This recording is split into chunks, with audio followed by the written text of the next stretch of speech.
tema de hoje a gente não tem tempo a perder aqui. O tema de hoje é um tema, a parada necessária. Você já viu uma parada necessária? É necessário você parar. Você já viu? Você está viajando, de repente você tem que parar. Você já viu? Às vezes tem que abastecer, né? Você tem que parar no posto para abastecer, não é verdade? Às vezes dá um problema num pneu, né? Você não quer parar, mas dá um problema num pneu ali, alguma coisa parecida no próprio mecânica do carro, né? Aí às vezes você tem que parar. É a parada necessária, é essa de hoje. Você sabia que tudo nesse mundo para? Tudo nesse mundo para. Você sabia que a Terra, segundo os estudiosos, né? Eles falam que a Terra ela para 1 minuto à meia-noite. Diz que ela para 1 minuto para descansar. Ninguém tem prova disso, nem ninguém vê a Terra parada. Mas você vê, esses camaradas, eles estudaram para isso, né? Então provavelmente isso deve ser verdade mesmo, os cientistas. Os cientistas, né? Eu lembro quando eu estudava, né? Fazia 4ª série, 5ª série, a gente estudava sobre isso, que a Terra para, né? Meia-noite ela para 1 minuto para descansar. Não é incrível isso? Então a parada é necessária, né? Você tem que parar, né? Você vê o relógio, até o relógio para.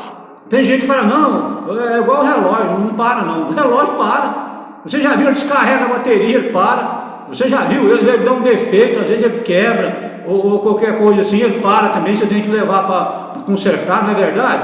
Então não existe nada nesse mundo que não para. Poderia ser o relógio, né? O relógio poderia ser o relógio que não para. Pois você viu aí, o relógio para por vários motivos. O relógio para. Ou seja, não tem nada nesse mundo que não para. Se eu te favor ler um texto bíblico aqui, você vai ficar impressionado. Você sabia que Deus parou também?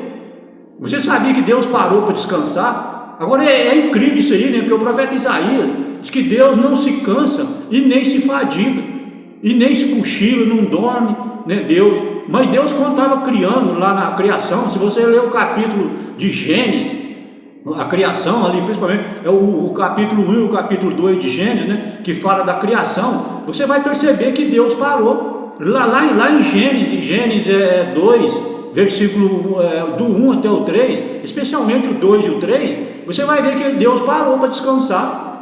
Ele criou, ele fez toda a criação, né? Criou a terra, criou o mar, criou os animais, criou o sol, criou a lua, né? Criou as estrelas, criou os seres humanos, né? No 6º dia. Mas no 7º dia, Deus parou para descansar. Não é incrível? Qual é o dia de descanso então?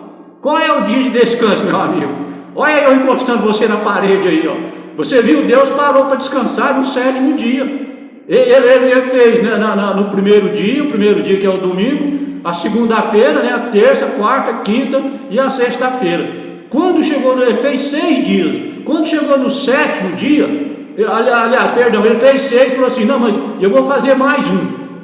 Deus, ele, na hora lá, ele decidiu fazer mais um dia, que é o 7º dia, que é o sábado. Olha só aonde nós estamos chegando aí. Você viu aí no sábado, Deus parou para descansar. O dia que Deus parou para descansar foi no sábado. É curioso isso aí. Por que será que não fala que ele parou para descansar no domingo, né? Porque todo domingo todo mundo fala que o dia de descanso é o domingo. Só que isso aí é o contrário à Bíblia, é o contrário à vontade de Deus. Você está lutando com Deus. Se você falar que tem que descansar no domingo, você está lutando com Ele. Não é curioso, não é incrível? Nós temos que ler a Bíblia. Vamos anunciar aqui as redes sociais, rapidamente aqui, para você, que às vezes você não tem tempo de ver agora ao vivo, você pode ver depois. Pode ver depois, está tudo lá bonitinho, do jeitinho que está ao vivo e a cores lá, arquivado, né? Ao vivo e a cores não, está lá arquivado para você lá. Olha o link do YouTube, @Zé Rodrigues e a palavra. Se é uma coisa mais simples que essa, não tem como, né? O Facebook é mais simples ainda, é só José Rodrigues. Só José Rodrigues no Facebook. O Instagram é Pregação da Palavra Zé Rodrigues. Instagram repetindo, Pregação da Palavra Zé Rodrigues. Vamos para a Bíblia, você viu na telinha sua aí? Aparece primeiro aí Pregação da Palavra, não é verdade? Então aqui é a Bíblia, meu amigo. Aqui a gente não conversa abobrinha não. Aqui deixa a Bíblia falar. Quem fala aqui é a Bíblia. É a Bíblia Sagrada que fala. Que eu estou falando isso aqui, que Deus descansou no 7º dia, que o dia de descanso é o 7º, né? E não o primeiro. As pessoas falam, vem cá, irmão, como é que você prova isso aí? Então é a Bíblia que prova, eu não tenho que provar nada. É a Bíblia que prova. Você quer ver lá, Hebreus capítulo 4, versículo 9 e 10, prepare seu coração aí, prepare seu coração, você vai ficar de cabelo em pé aí, ó. Olha só o dia de Deus, o dia que Deus descansou. Qual é o dia de descanso de Deus? Você vai querer fazer o contrário dele? Eu acho que você vai arrumar problema, viu? Eu acho que você vai arrumar um problema. Olha aqui o dia de descanso de Deus, repetindo, Hebreus 4, 9 e 10, tá assim, ó. Assim ainda fica para o povo de Deus um descanso, como o descanso de Deus no sétimo dia. Eu não tenho outra coisa para falar para você, eu não tenho outra coisa para ler para você aqui. Eu tenho que ler o que tem escrito, eu não posso inventar, porque as pessoas inventam, eles inventaram essa história aí, de que o dia de descanso é o domingo, mas você não acha a palavra domingo em lugar nenhum na Bíblia. Eu não vou falar para você que o dia de descanso é o domingo, não, mas não existe essa palavra domingo na Bíblia.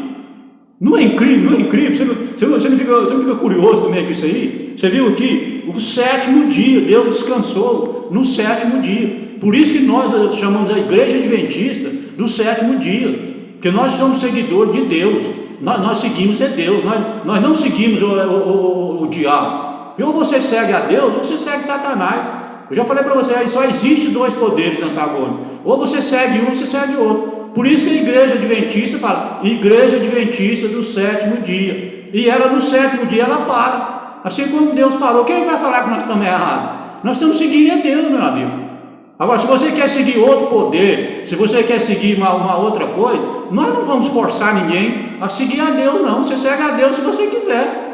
Você quer descansar, fazer como Deus fez? Você descansa no sétimo dia. É o que está escrito aqui, por isso que eu falo. Aí eles falam que lá no Velho Testamento. Onde é que eu estou aqui? Eu estou no livro de Hebreus. Eu estou aqui no finalzinho da Bíblia. Aí eles falam, não, o sábio judaico lá é lá do Velho Testamento. E por que esse texto está aqui? Você vai ficar impressionado aqui com o verso 10. E se eu for ler aqui Apocalipse, se eu falar para você que Apocalipse, que é o último livro da Bíblia, um livro profético, né? Fala do sábado. Para todo lado fala que o dia de descanso é o dia de sábado. Você vai ter que rasgar a sua Bíblia. Eu sinto muito, você vai ter que tirar esses textos daí, ó, rasgar, arrancar essa folha e jogar fora. Porque como é que você vai ficar com a folha desse jeito aí e falando que o dia de descanso de Deus, não esquece os adventistas, vamos deixar o ser humano para lá, porque o ser humano é pecador, ele é cheio de problemas, né? Quem sabe ele está errado? Então vamos conversar com Deus, vamos perguntar para Deus qual é o dia de descanso dele, e que dia que foi que ele descansou do trabalho, quando ele trabalhou até cansar. Porque veja bem, se você for descansar no domingo, o domingo está começando a semana. Você percebeu que tudo que é contraditório? Então o certo é o sétimo, porque você trabalha a semana toda, chega no sétimo dia você está cansado. Não é verdade? Eu estou conversando fiado aqui. Na prática, na lógica, funciona assim ou não funciona? Você trabalha 6 dias, quando chega no sétimo você está cansado. Agora não, o cara fala que o primeiro dia é o dia de descanso, é o primeiro dia. Como você vai descansar no primeiro dia se você não trabalhou ainda? Você percebe o quanto é torto, é tudo atravessado, as coisas do Satanás, é tudo errado, é tudo atravessado. Você vai descansar no primeiro dia, meu amigo?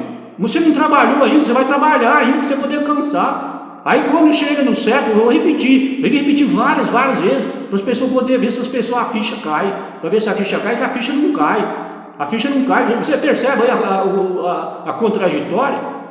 Como é que você vai descansar no primeiro dia da semana? Você descansa no último. No último dia você está cansado, não é verdade? Me ajuda aí, né, meu amigo? Mais claro que isso aí não tem lógica, né? Não tem nem lógica. Ó o verso 10. Porque quem receber o descanso que Deus prometeu, vai descansar de todos os seus trabalhos, assim como Deus descansou do trabalho dele. Não é que eu estou falando aqui, você viu o verso 10 completo, tudo que eu falei aqui, ó. Se você descansar do jeito que Deus descansou, você vai descansar de verdade. Porque você vai trabalhar a semana toda, chega no sétimo dia, você está cansado, né? Aí você descansa do jeitinho que Deus fez. Deus trabalhou a semana todinha, quando chegou no sétimo dia ele estava cansado. Ele descansou no sétimo dia. Aí sim funciona. Agora, o contrário disso aí não tem como funcionar, meu amigo. Como é que você vai acreditar numa mentira tão descarada agora, que você vê que não tem lógica? Não tem sentido. Não tem sentido você falar que vai descansar no primeiro dia da semana. Você percebe o tamanho do erro? Não é possível, rapaz. Eu fico impressionado. Como é que as pessoas, a ficha não cai? Eu fico impressionado. Vamos aqui vamos voltar aqui na Bíblia. Você gravou bem Hebreus 4, 9 e 10. Se eu for ler aqui o tanto de texto bíblico aqui, eu vou até amanhã e não dou conta. Sabe por quê? Se você conseguir me apresentar um texto aqui que fala que Deus descansou no domingo, no primeiro dia, eu apresento para você 250 textos que o Deus descansou foi no sábado, no sétimo dia. E aí, meu amigo, que pra cá escandaloso é esse? 250 a 0? Aí eu não dou conta não, meu amigo, aí eu não dou conta não. 250 a 0, pois é. Vamos voltar aqui, vamos voltar na Bíblia aqui, vamos para Lucas, conferindo aqui para a gente não ler errado, é tanta coisa, tanto texto para a gente ler aqui, é um perigo você ler texto errado para os irmãos. Lucas 10, 38 a 42, olha só aqui, os discípulos de Jesus, eles tinham que descansar, eles estavam estressados. É desse assunto que nós estamos falando, a parada necessária. Jesus tinha que parar de vez em quando, ele tinha que parar com os discípulos para descansar, porque eles não tinham tempo nem para comer. Você vai ver aqui, olha aqui, ó, 10, né, que eu falei aqui, 10, 38, olha, presta atenção aqui em Lucas, depois nós vamos ler Marcos também, nós vamos ler Marcos aqui, olha só, Lucas 38, Jesus e os seus discípulos continuaram a sua viagem e chegaram a um povoado.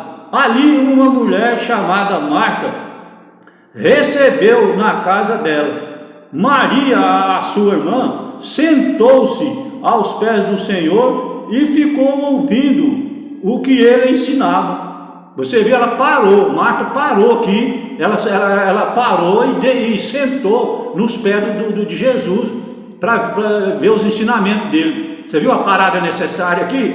Por isso que o título de hoje é a parada necessária. Olha aqui, ó. Marta estava ocupada com todo o trabalho da casa. Então chegou perto de Jesus e perguntou: Senhor, não se importa que a minha irmã me deixe sozinha com todo o trabalho? Mande que ela venha me ajudar. Aí o Senhor respondeu. Olha só o que Jesus respondeu, presta atenção aí. Aí o Senhor respondeu: Marta, Marta, você está agitada e preocupada com muitas coisas. Olha aí, Jesus está dizendo que a Marta tinha que parar. Você viu aí? Ele falou: Marta, você está muito agitada, você está preocupada com tanta coisa, Marta. Dá uma parada aí, dá uma paradinha aí, não é que a gente fala? Dá uma paradinha aí. Olha o verso 42. Mas apenas uma é necessária. Jesus falando com ela. Apenas uma é necessária. Maria escolheu a melhor de todas. Esta ninguém vai tomar dela. Porque Maria escolheu parar, você viu? Mas a Marta não. A Marta, ela continuou trabalhando, agitada, não parava. Ela não queria parar. E o Jesus falou: você tem que parar, minha filha. Dá uma paradinha aí, vem aqui conversar comigo. Você está muito agitada. Você viu o que Jesus falou para ela aqui? Então por isso que o título de hoje é a parada necessária. Jesus chegou lá na casa dela. Deus tinha chegado lá na casa dela e ela não queria parar para atender Deus, não. Eu já falei quantas vezes para vocês que a Bíblia narra, a Bíblia ela prova que Jesus era 100% Deus e 100% humano. Então quem chegou lá na casa da Marta não foi um ser humano, foi Deus que chegou lá. E aí ela não parava nem para atender Deus. Você já pensou que situação? Tem gente que não é agitado, como Jesus falou aqui, ó, não quer parar por nada. Não para por nada. Eu falei para vocês aqui que tudo nesse mundo para. Vamos para Marcos, vamos voltar para Marcos aqui. Deixa eu ver Marcos aqui. Marcos 6, 30 a 33. Marcos 6, 30. Olha só, presta atenção nessa leitura aqui. Os apóstolos voltaram e contaram a Jesus tudo o que tinha feito e ensinado na viagem que eles fizeram. Você sabe que os apóstolos, eles fizeram uma viagem, Jesus mandou eles fazer uma viagem sozinho, para testar eles, e eles não passou no teste nada, fizeram um monte de coisa errada. Você sabia disso? Alguém já tinha falado isso para você? Pois presta atenção aqui para você ver, olha só o 31. Havia ali tanta gente chegando e saindo, que Jesus e os apóstolos não tinham tempo nem para comer. Então ele disse: venham, vamos sozinho para um lugar deserto, a fim de descansarmos um pouco. Você quer um texto mais claro que esse aqui? Jesus falou para Jesus, era Deus, ele estava cansado. Ele falou, não, vamos parar um pouco, vamos para um lugar deserto, solitário aí, para a gente descansar, porque a gente não tem tempo nem para comer. Vamos parar. Se a gente não parar, a gente vai acabar morrendo aqui. Em outras palavras, a gente vai acabar morrendo agitado, igual Marta, viu? Marta estava agitada. Jesus disse que ela estava agitada. E ela não queria parar nem para atender Deus. Você viu? Você tem que parar. A gente precisa parar. Olha só aqui, verso 32. Então foram sozinhos de barco para um lugar deserto. Você viu aqui? Olha o 33. Porém, muitas pessoas viram sair, viram sair e os reconheceram. De todos os povoados, muitos correram pela margem e chegaram lá antes deles. Você percebeu aqui? Se você continuar lendo aqui, você vai ficar impressionado. Você viu, o povo não dava sossego. Eles perceberam que Jesus estava saindo com os discípulos para um lugar deserto, né, solitário, para descansar, e eles saíram correndo, uns a pé, outros de barco, e quando Jesus e os discípulos chegou lá, eu vou fazer a narrativa, você vai ver. Quando eles chegaram lá, estava cheio de gente lá de novo, já tinha um monte de gente lá esperando Jesus chegar. Eu falei aqui que eu vou virar um calo no pé de Jesus, até quando ele voltar, eu não vou largar o pé dele por nada. E esse povo aqui não largava o pé de Jesus para nada. Por que você não faz isso? Por que você não vira um calo aí no pé de Jesus e não larga ele para nada?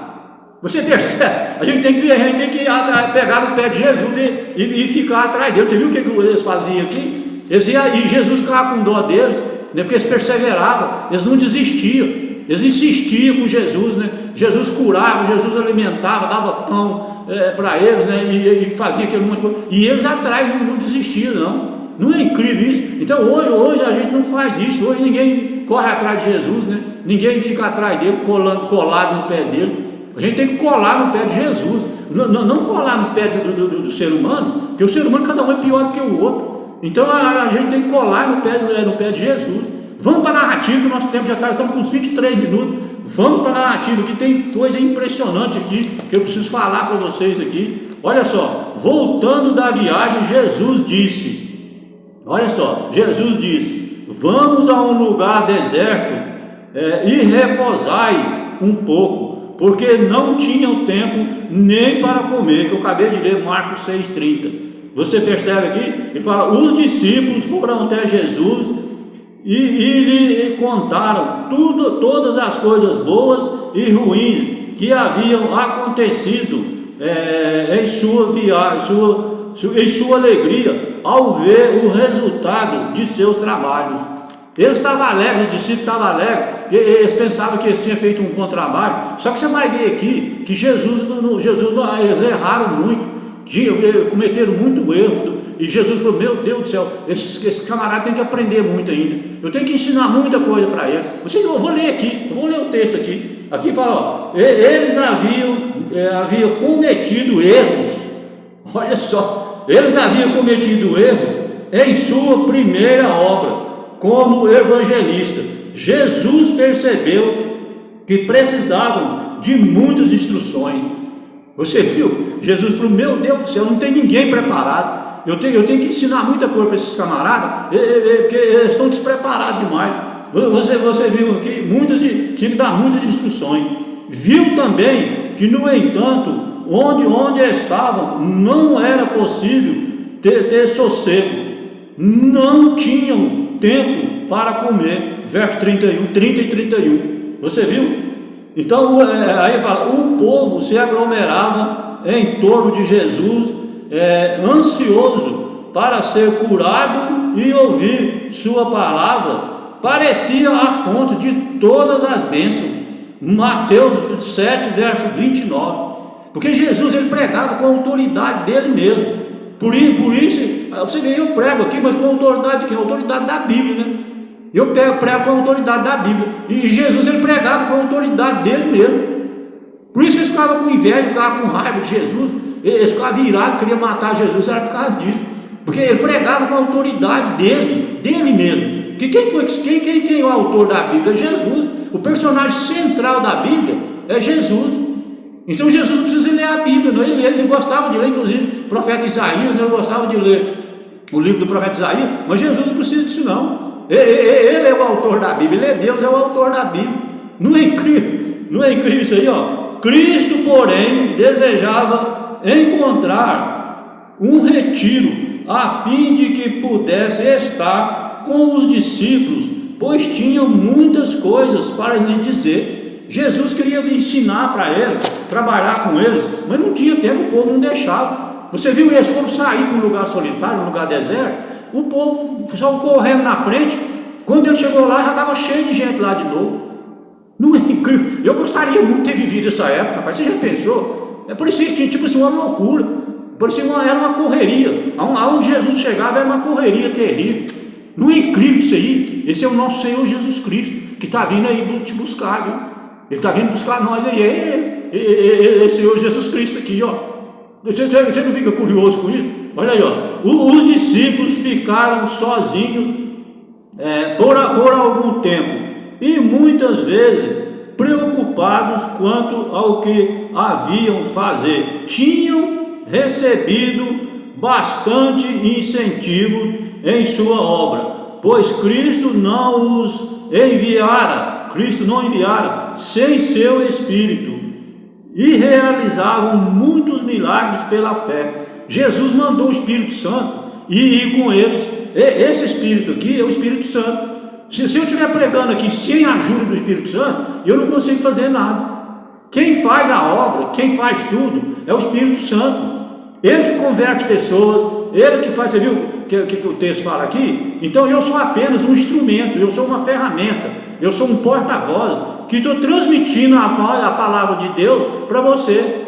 Só isso, simplesmente isso. O ser humano é só para isso, mais nada. Porque Deus não vai chegar aqui, né, com a voz estrondosa e falar: eu sou o Senhor, e ensinar as pessoas.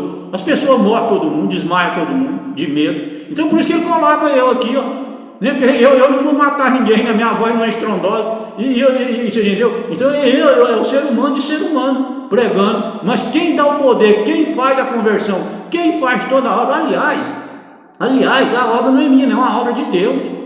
A obra de Deus é ele que faz tudo.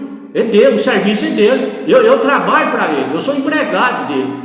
Você dá para entender isso aí? Então é tipo um empregado, eu trabalho para Deus, eu sou servo do Deus Altíssimo, né? E prego a palavra, só mais, você viu, mais nada. Então é isso que aconteceu aqui com os discípulos. Eles foram fazer a obra lá, mas Jesus falou, Jesus não deixou eles ir sozinhos. Jesus mandou o Espírito Santo ir com eles, ó, vai com eles, porque você sabe que se você não for, não tem nada feito. Falando na linguagem humana, né? Não é incrível? Não é incrível isso aí? Ele fala, mas àquele momento precisavam se alimentar do pão da vida, precisavam se retirar para um lugar solitário.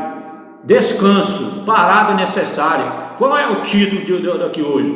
Parada necessária. Jesus parava com os discípulos para descansar. Você vai ficar impressionado. Vamos continuar lendo aqui, ó. Cristo é cheio de ternura e compaixão para com todos que estão em seu serviço. Você viu de quem é o serviço? De quem é o serviço aqui? É de Cristo. O serviço é de Cristo, não é meu. Meu serviço é outro. Meu serviço é alugar apartamento. Você viu? A minha profissão hoje é alugar apartamento. Agora, esse serviço de pregação da palavra é de Cristo, de Deus. Você viu que a obra é dele. Aqui, ó. Aí ele fala assim, ó: queria mostrar aos discípulos que Deus não exige sacrifício, mas misericórdia. Não adianta você fazer sacrifício para Deus. Não adianta, igual meus primos lá, meu sobrinho, perdão, sai lá da cidade deles, vai lá na Aparecida do Norte a pé, 480 quilômetros, ele vai a pé para fazer sacrifício. Ele pensando que se ele for a pé para Aparecida do Norte, Deus vai levar ele para o céu. Eu fico triste, mas eu não tenho nem palavra para falar um negócio desse. Você comentar um negócio dele, meus familiares, a maioria deles tudo é desse jeito. Eles pensam que é sacrifício, é salvação pelas obras. Você já viu falar isso por aí? Salvação pelas obras? Infelizmente, nossos irmãos católicos, mas o problema não está com nossos irmãos, está com os líderes que ensinam nossos irmãos católicos, enganam eles, que se você fizer isso, você vai para o céu. Rapaz, pelo amor de Deus, o que vai ser feito desse líder, desse pregador, desse padre, desse sacerdote que ensina isso para as pessoas? Não é incrível? Deus não aceita sacrifício. Ele quer misericórdia. Deus é amor, Ele quer que você seja amor, que você seja misericordioso. Ele não quer saber de sacrifício, não, de salvação pelas obras, não. Por favor, se você faz essas práticas, a partir de hoje não faça isso mais, não. Não faça isso mais, não. Muda, não acredita. Vai pela Bíblia. Pergunta para a Bíblia, não pergunta para o padre, nem para ninguém, não. Para pastor, não. Pergunta para a Bíblia. Você viu aqui? Não aceita sacrifício. Ele quer misericórdia. Olha, prosseguindo aqui. Ele fala: eles haviam posto todo o coração, se eles aqui, os discípulos, no trabalho, todo o coração a favor do povo. Isso estava esgotando as energias físicas e mentais deles.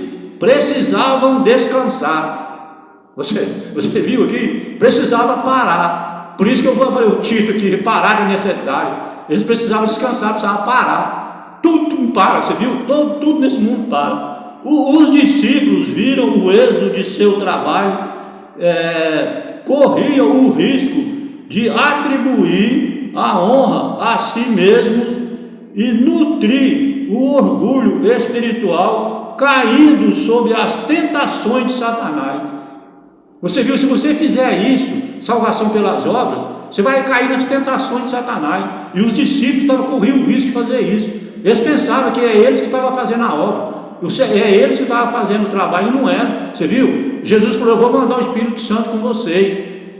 Quem vai executar todo o trabalho lá vai ser o Espírito Santo, não é vocês. Vocês só vão transmitir, só transmitir a palavra, né? Mas quem vai trabalhar a palavra é o Espírito Santo. Você viu aqui? Você cai na tentação de Satanás. Olha aqui, ó. Eles deviam aprender que sua força não estava neles mesmos, mas em Deus. Você viu? A força não está em mim, a força está em Deus. A força está em Deus. Você esquece esse eu meu não pode nem existir, porque o eu é um pronome pessoal que só pertence a Jesus. Jesus fala: eu sou. Você já viu? Eu sou a porta, eu sou a videira verdadeira, não é? Eu sou o bom pastor. Então esse eu aí, esse pronome pessoal, eu, só pertence a Jesus. Por isso você não pode falar eu fiz isso, eu fiz aquilo. Você não faz nada. O ser humano, ninguém consegue fazer nada. Ele fala assim, ó: assim como Moisés no deserto do Sinai, como Davi e como Elias, os discípulos necessitavam-se afastar do cenário para ter comunhão com Cristo. Você viu? Se você não parar para descansar, você perde até o contato com Deus. Se você ficar cansado, você fica estressado. Você já viu? Quando a pessoa está cansada demais, ela entra no estresse. E eu, às vezes, quando eu trabalhava, eu ficava tão cansado. Ou até hoje, quando eu corro, vou fazer maratona, né? Eu corro muito, às vezes 35 quilômetros. Às vezes eu fico tão cansado que eu não consigo nem dormir. Da fadiga muscular, você já viu? A gente fica estressado, agoniado. Uma coisa horrível. Cansaço demais estressa a pessoa. Você percebe? Por isso que o sétimo dia você tem que parar para descansar. Você trabalha a semana toda, mas quando chega no sétimo dia, você tem que parar para descansar, igual Deus descansou, né, no sétimo dia. Está gravado aí, você anotou aí? Pois é. Enquanto os discípulos haviam estado ausentes em sua viagem missionária, Jesus visitara outras cidades pregando o evangelho do reino. Foi aí que ele recebeu a notícia da morte de João Batista. Olha, você lembra, né? O Faraó mandou cortar a cabeça de João Batista, o primo de Jesus, o precursor de Jesus, né? O João Batista que veio preparar o caminho para Jesus. Está registrado lá em Mateus capítulo 3, né? De 7 a 10. Não é incrível isso aí? Pois é, sacerdotes e rabinos vigiavam para planejar sua morte. Isso que é Jesus. Ele estava vigiando Jesus. Agora você imagina, sabe que ia conseguir? Sabe que eles iam conseguir vigiar Jesus? Olha aqui, para planejar a morte. Os espias, olha que eles colocaram espias para vigiar Jesus. Agora você vigiar Deus. Você pensou, Você já pensou a lerdeza do camarada, rapaz? A bobeira do camarada? Camarada desse, eu vou te falar para você, eles colocaram espias para vigiar Deus. O cara, olha aqui, sei lá, aqui, ó, é o que está escrito: espias rodeavam seus passos para matá-los. Herodes disse: esse homem é João Batista que foi ressuscitado. Você viu o que Herodes falou aqui? Eu falei faraó, não era faraó, não, é Herodes. Você viu o que Herodes falou? E esse homem aí, é João Batista, que eu mandei matar ele. Esse Herodes aqui foi o que mandou cortar a cabeça de João Batista. Ele que falou, esse homem aí, em outras palavras, né? Ele é como se eu estivesse dizendo assim: esse homem aí é João Batista que eu mandei matar, eu mandei cortar a cabeça dele. Ele ressuscitou. Olha, vocês veem umas histórias impressionantes.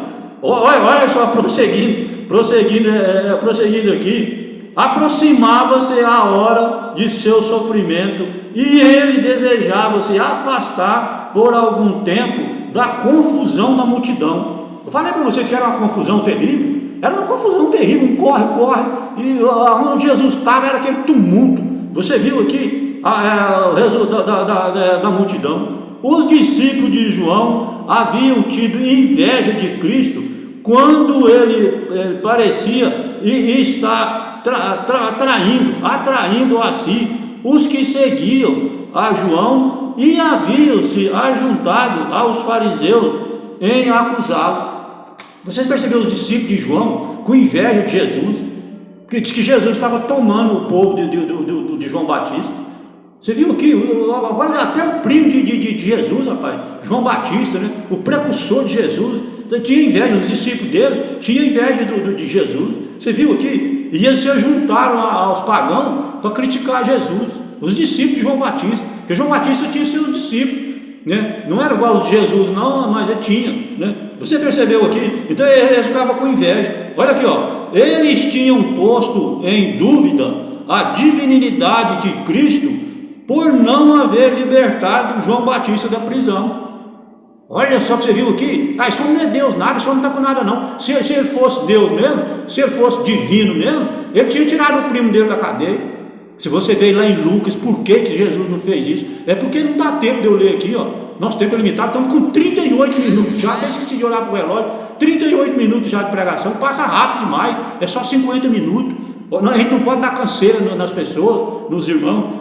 Olha aqui, você viu aqui, ó. O tempo que os discípulos passaram afastados não foi consagrado à busca de prazer. Falavam entre si a respeito da obra de Deus e da possibilidade de torná-la mais eficiente. Você viu, os discípulos eles não desviaram, eles não se desviaram da fé, não desviou de nada não. Eles estavam planejando tornar cada vez mais eficiente a obra. Você viu, quando ele estava sozinho, para lá, eles não desviaram. Você viu? Ele fala, ó, o mestre não precisava falar em parábolas, corrigia os erros deles e os esclarecia quando a devida maneira de se aproximar do povo. Jesus explicava tudo para ele. Jesus falou, tem uma passagem, eu esqueci agora. Jesus fala assim: para as pessoas eu falo parábolas, mas para vocês eu falo claramente. Então Jesus ensinava em parábolas para aqueles pagãos, aqueles fariseus, né, aqueles mestres da lei, que eram muito cheios, muito metidos, falando o português claro, né? Eles eram muito metidos, e Jesus conhecia o pensamento deles, e Jesus não perdia tempo com eles não. Aí Jesus falava e pregava para eles, mas pregava através de parábolas, comparações, ilustrações. Ele falou assim: mas para vocês eu falo claramente. Jesus, a pregação para os discípulos era diferente. Não é incrível para ensinar eles, né? Para ensinar. Ele fala: as palavras de Cristo são dirigidas hoje aos obreiros, assim como foram aos discípulos no passado. Presta atenção aí, obreiro. Presta atenção, pregador. Presta atenção, pastor. Você viu aqui, não mudou nada não. É do mesmo jeito que era dos discípulos, é para nós hoje. Você já sabia disso? Alguém aqui falado isso para você, pastor? Alguém aqui falado para você? Você viu aí? É do mesmo jeito aqui, ó. Aqui ele fala, os obreiros de Deus hoje é do mesmo jeito. Aqui, ó, Satanás se aproveita da fragilidade humana para prejudicar a obra de Deus. Os mesmos perigos existem ainda hoje. O que eu acabei de falar aqui, eu não falei para você que continua até hoje do mesmo jeito. Até as tentações é as mesmas. Até as tentações é mesmo. Eu preciso me cuidar, o pastor precisa se cuidar, o padre, o sacerdote, todos os pregadores, você viu aqui? Os obreiros têm que se cuidar, porque até as tentações é as mesmas até hoje. E o que está escrito aqui? Que ele vem tentar para trabalhar a obra. Ele quer atrapalhar a obra. O Satanás, você viu o que está escrito aqui? Aí fala, ao realizar alguma obra para Deus, há risco de confiar em planos e métodos humanos. Você viu? A pessoa quer ensinar, mas do jeito dela. Ela fica falando o que ela acha, dá a opinião dela. Em vez dela deixar a Bíblia falar, ela que fica falando. Você viu o que está escrito aqui? As obras, a palavra de Deus, a meditação, corre o risco, os planos e métodos de ser humano. Rapaz, eu fiquei impressionado com essas coisas, com esses textos aqui, ó. Pela salvação dos perdidos, precisamos também dedicar tempo à meditação, à obra e ao estudo da palavra de Deus.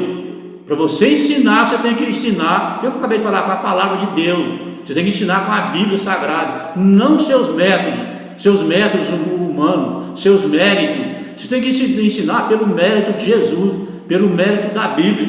Você viu aqui? Aqui prosseguindo aqui, ele fala quantas vezes eles estavam em oração em alta madrugada, saiu para um lugar deserto e ali orava. Ele aqui é Jesus Cristo. Jesus só vivia orando nas montanhas, para todo lado que ele ia, ele estava orando. Quantas vezes? Está registrado em Marcos capítulo 1, versículo 35. Aqui fala, ele porém se retirava para lugares solitários e orava. Lucas capítulo 5, verso 15 e 16. Naqueles dias retirou-se para fim de orar e passou a noite orando a Deus. Lucas capítulo 6, versículo 12. Não é incrível isso aqui? Quanto mais a gente vai lendo aqui, mais vai aparecendo coisa para a gente ler. Já estamos já com 43, 45 4 minutos já de pregação, estamos encerrando aqui já. Graças a Deus hoje eu consegui chegar até o final. Olha aqui, ó, no lugar reservado de oração, buscava força divina a fim de sair fortalecido para seus deveres e provações. Lugar, você viu aqui? O lugar reservado. Eu vou até sublinhar isso aqui.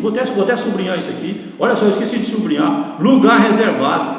Jesus tinha um lugar reservado para orar. Você precisa ter um lugar reservado para você orar. Para quando você vai pregar, você precisa se preparar. Você vê esse texto que está dizendo, é isso aqui, ó. Lugar de oração, e buscava força divina a fim de sair e fortalecido das tentações de Satanás. Você já viu, tem gente que vai pregar, até eu mesmo, eu oro bastante, sabe? Mas eu ainda oro pouco ainda. Então as pessoas vão orar, elas oram em qualquer lugar, não tem um lugar reservado. Você viu aqui, Jesus tinha um lugar reservado. Tá certo que você pode orar no banheiro, você pode orar dentro do carro, você pode orar dirigindo, você pode orar, porque você é a igreja, né? Você, de acordo com 1 Coríntios 16, 17 e 1 Coríntios 6, 19 e 20, você é a igreja, você é o templo, né? O templo de Deus. Você pode fazer seu culto, você pode orar onde você quiser, mas eu quero destacar para vocês aqui que Jesus tinha um lugar reservado de orar. Você lembra lá ele gostava de orar nas montanhas. Você viu que ele gostava de subir os montes. Os montes, eu gostava de orar em montanha. Eu quando vim para a igreja, o pastor que eu trabalhei com ele há muito tempo, ele sempre levava a gente para orar na montanha. Nunca mais pastor nenhum chamou, a gente acaba não vai sozinho, né? E não vai na montanha. Jesus tinha um lugar reservado e ele gostava de orar na montanha, que lá em cima você ia estar mais perto do céu. Você orando lá para cima, você ia estar mais perto do céu. Não é incrível isso aí? Eu estou falando assim, mas não é literal, não. É só uma simbologia aqui, né? Que a gente fala para ilustrar, para empolgar mais. Mas não significa que você orar lá na montanha, de lá você já vai. Você pode orar onde você quiser, que Deus está ouvindo. Essa é a verdade. Isso aí tem que ficar claro para as pessoas. Aonde você estiver, qualquer lugar, debaixo de uma árvore, viaduto, aonde você fizer a sua oração. Inclusive, você pode fazer um culto lá. Que eu nunca vi falar para você que você é uma igreja. Você não precisa de uma vela, você não precisa de nada. Sabe o que você precisa? Fazer um culto lá debaixo de uma árvore, de um viaduto? É só uma Bíblia e um hinário. Para você ler a Bíblia e cantar um hino lá, orar. Você faz um culto com a sua família, onde você quiser, porque você é a igreja. Você viu, você é a igreja. 1 Coríntios 3, 16 e 17, vou repetir, e 1 Coríntios 6, 19 e 20. Você é a igreja, você pode fazer um culto onde você quiser. Igreja, que não é aquela muralha de concreto que tem ali, não. Ali é um lugar que a gente reúne para adorar a Deus. Mas você é a igreja. Você pode fazer o que você quiser, aonde você estiver. Você pode fazer seu culto de adoração, de adorar a Deus. Não é incrível, se ficar sabendo disso? Fala, em um mundo de pecado, Jesus suportou lutas e angústia com uma corrente de energia celestial. Jesus, ele tinha lutas, você viu aqui? Ele tinha lutas, ele tinha perseguição, mas ele tinha uma corrente celestial, dos seres celestiais, que protegia ele. Não é incrível? Nós precisamos orar, pedir isso para Deus fazer uma corrente de energia. Está escrito corrente de energia espiritual. Ele fala assim, ó, precisamos de mais simplicidade. Olha aí, de mais simplicidade, mais confiança em nosso Salvador, do conhecimento da vontade divina. É isso que nós precisamos entender, o conhecimento da vontade divina. Não é do ser humano, não é da nossa vontade. Aqui fala, precisamos ouvir individualmente sua voz e nos falar ao coração. Nós precisamos ter uma comunhão com Deus. A senhora Ellen White, ela fala sobre esse assunto, que nós precisamos desenvolver uma comunhão com Deus individualmente. As pessoas ficam preocupadas com a igreja, você já viu? Todo mundo quer ir para a igreja, mas não faz uma comunhão, só ela e Deus individual. Meu irmão, meu amigo, vou deixar bem claro para você. Você vai passar em frente ao santuário, em frente, o trono de Deus, de Jesus Cristo, sozinho. Vai haver um momento que você vai ficar sozinho, só você e Deus. A salvação é individual. Lá não vai ter ninguém para dar opinião, ninguém para falar nada, só você e Jesus Cristo, debaixo do trono de Jesus Cristo, de acordo com Daniel capítulo 12. Não é incrível? Você vai comparecer diante de Deus. Inclusive a Bíblia fala sem mácula, sem mancha. Você tem agora alguma mancha, algum pecado horrível? Você tem? Pois é, você vai ter que comparecer lá você sozinho, repito, só você e Deus sozinho. Então por isso que está escrito aqui, ó, você tem que fazer uma comunhão com Ele individualmente, para esse momento. Se você não sabia, agora você já está sabendo, que vai haver esse momento aí que você vai individualmente, não é a igreja, não é um grupo que vai estar lá de frente, não é só você e Deus. Nós vamos encerrar aqui, porque nós já estamos com o tempo já terminado. Não se esqueça, né, que na próxima sexta-feira, sexta, sábado, domingo, semana que vem, nós estaremos aqui no mesmo horário, às 18 horas em ponto. Que a graça e a paz do nosso Senhor Jesus Cristo esteja com todos nós, que assim seja para sempre. Amém.